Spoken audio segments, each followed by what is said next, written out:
Hey guys, this is Mrs. Allen, and today we are going to do the 12.6 experiment. So yesterday, or the last lesson, we did that. You flip it over and we're on this side. Now this one is actually something that if you're able to, I would prefer that you do on your own. Basically, it's a science experiment, and any food in your house you can use. This talks about oranges and limes, but you can actually use any food that's in your house, okay?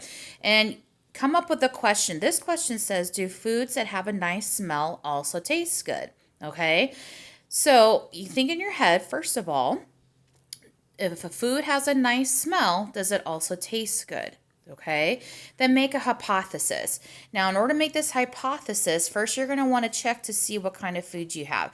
So with your parents' permission, gather a couple items of food. Okay, you can pause the video here if you need to. Does not have to be citrus fruits like lemons, limes, oranges. But any kind of food around your house would be fine. So if you need to pause the video here to grab your food, go ahead. So the hypothesis says, circle what you think will happen when you smell and then taste citrus fruit. Citrus fruit that smells good will always taste good. Citrus fruit that smells good will not always taste good.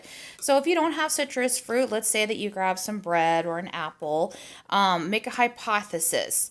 If this food smells good, is it going to taste good? Or if it smells good, is it not going to taste good? Okay. So now we're going to we're going to do the test, the experiment. So take a bite of one of your foods. Okay. First of all, smell it. Sorry, smell it first. Okay. Now taste it. Does it taste good? Okay, now this says take a bite of a cracker to clear your mouth. You can also take a drink of water to clear your mouth. Okay, now get another piece of food. Smell it. How does it smell? Now taste it. Does it taste good? Okay, and then get a drink of water or eat a cracker. Okay, and you can continue to try the experiment again and again. And then on the back of this page, it says 4, record and analyze your results, okay?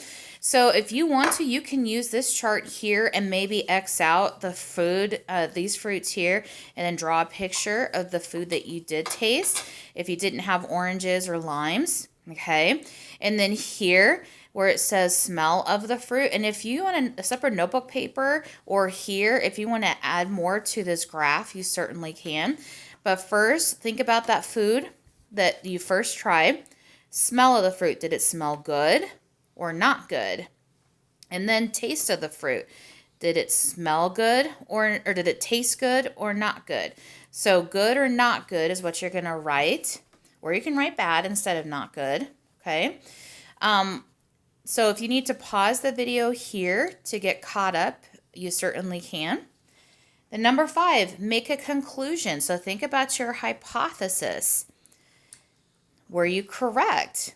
If a food smells good, it will taste good. Or if a food smells good, it may not taste good. So what did you come up with? And then share your results. So you can either share when we do our Zoom meeting, or you can tell your parents, or you can write it down. Share your results on what you have learned from this experiment. If a food smells good, will it always taste good? If a food smells good, will it not taste good? And that is our science experiment for today. Great job, guys. Good job.